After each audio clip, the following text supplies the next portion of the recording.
Good morning. I am Dr. Ved Prakash, Associate Professor, SPC Government College, Ajmer. विद्यार्थियों, इससे पहले का जो लेक्चर था उस लेक्चर में हमने ये शुरुआत की थी कि प्रबंध जो है उसकी क्या विशेषताएं पाई जाती है या प्रबंध में क्या के कौन कौन से लक्षण हैं। उसमें कुछ बातें हम कर चुके थे, उसी का सेकंड पार्ट हम उसमें और लेंगे। प्रबंध में बहुत सारी विशेषताएं पाई जाती हैं और इसी कड़ी में हमने ये देखा था कि प्रबंध जो है वातावरण मूलक कार्य है, सृजनात्मक कार्य है, प्रबंध सार्वभौमिक क्रिया है और प्रबंध सभी स्तरों पर व्याप्त है, यूनिवर्सल प्रक्रिया है, सब जगह पर इसकी मौजूदगी देखने को मिलती है। इसी क्रम में हम देखेंगे प्रबंध जो है कि इसके सामान्य सिद्धांत होते हैं। प्रबंध की एक विशेषता ये भी होती है कि इसके कुछ सामान्य सिद्धांत होते हैं जो गहन अनुभव, शोध और बहुत परीक्षण के बाद शिक्षाविदों और प्रबंधकों के द्वारा बनाए गए हैं। ये सिद्धांत समय और परिस्थितियों के अनुरूप समायोजन करके इनका प्रयोग सभी जगह पर किया जा सकता है। इसलिए कहा गया है कि इस प्रबंध के सिद्धांतों को थोड़ा बहुत परिवर्तन करके, थोड़ा बहुत समायोजन करके सभी तरह की परिस्थितियों में उनका इस्तेमाल किया जा सकता है। प्रबंध निर्णयन भी है, डिसीजन मेकिंग भी है। प्रबंध की एक विशेषता ये भी है कि प्रबंधकों को सदैव कोई न कोई निर्णय करना पड़ता है। निर्णय एक इम्पोर्टेंट पार्ट है प्रबंध का और बहुत सारे लोग निर्णय को ही प्रबंध का आधार मानते हैं।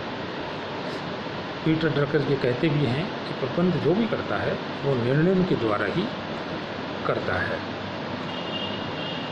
जो प्रबंधक सही निर्णय लेता है, सही समय पर लेता है और विवेकपूर्ण तरीके से निर्णय लेता है, वो निश्चित और लोगों से आगे जाता है।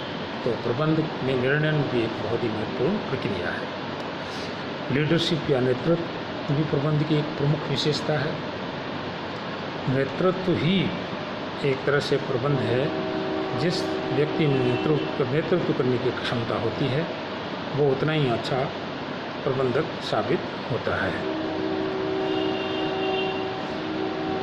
समन्वय के बारे में भी बताया गया है। समन्वय प्रबंध का सार है। Coordination is the essence of management.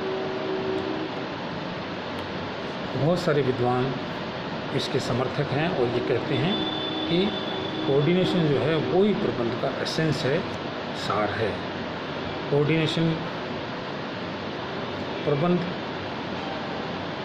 के लिए बहुत ही महत्वपूर्ण है।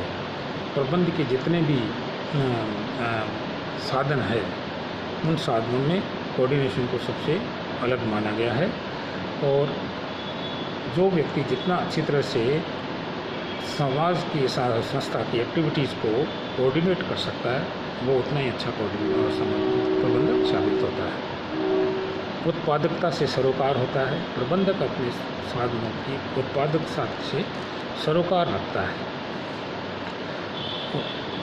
उत्पादकता साधनों की कुशलता एवं प्रभावशीलता से उत्पन्न होती है।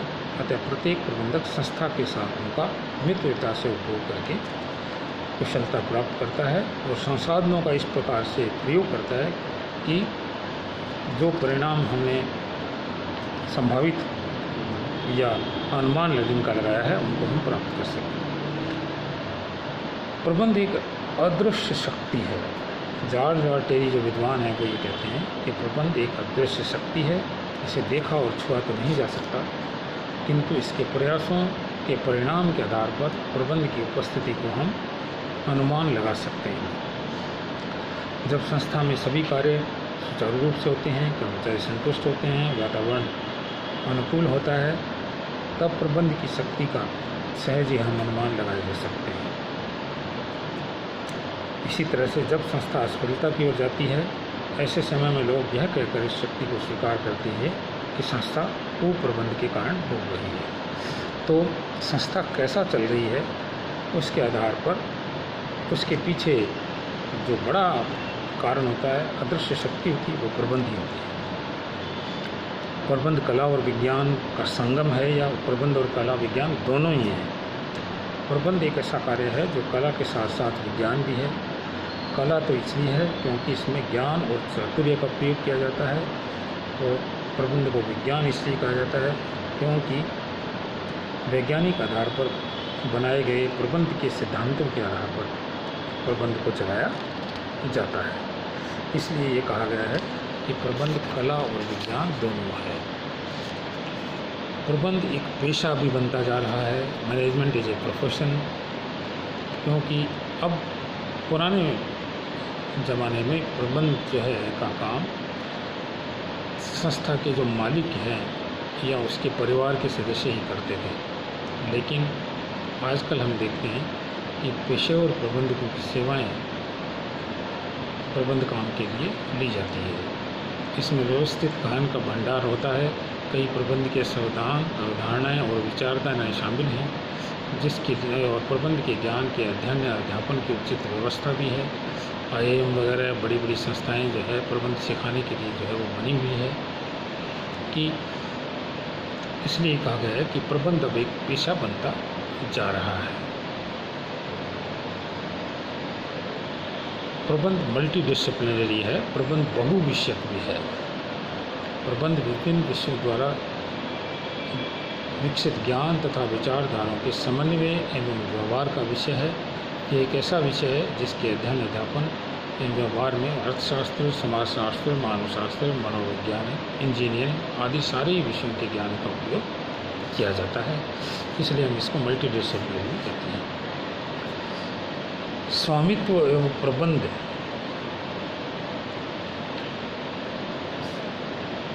प्राय हम ये देखते हैं कि बड़े बड़े संगठनों में स्वामित्व और प्रबंध अलग अलग व्यक्तियों के हाथों में होता है, किंतु इसमें भी प्राय ये देखने में आता है कि उच्च प्रबंधकीय पदों पर स्वामी का नियंत्रण होता है, जबकि नीचे के स्तरों पर प्रबंधक पर कार्यरत व्यक्ति स्वामियों के परिवार से असंबद्ध होते हैं। छोटे एवं मध्य स्तर के संगठनों में तो प्रवर्तक या साहसी स्वामी प्रमुख कार्यकारी प्रबंधक होते हैं। संगठन के निचले स्तर पर नियुक्त प्रबंधक भी प्राय संबंधित व्यक्ति होते हैं, किंतु इस सब के उपरांत में अब स्वामी या प्रवर्तक तथा उससे संबंधित प्रबंधक भी प्राय औपचारिक शिक्षा प्राप्त व्यक्ति ही होते हैं। वे अपने प्रबंध के ज्ञान का और चातुर्य रखते हैं, अतः वे पेशेवर प्रबंध के सिद्धांतों को व्यापार में अपनाने लगे हैं। तो ये हो गया प्रबंध में कौन कौन सी विशेषताएं पाई जाती हैं या कौन कौन से लक्षण पाए जाते हैं। आज के लिए इतना ही। धन्यवाद। जय हिंद।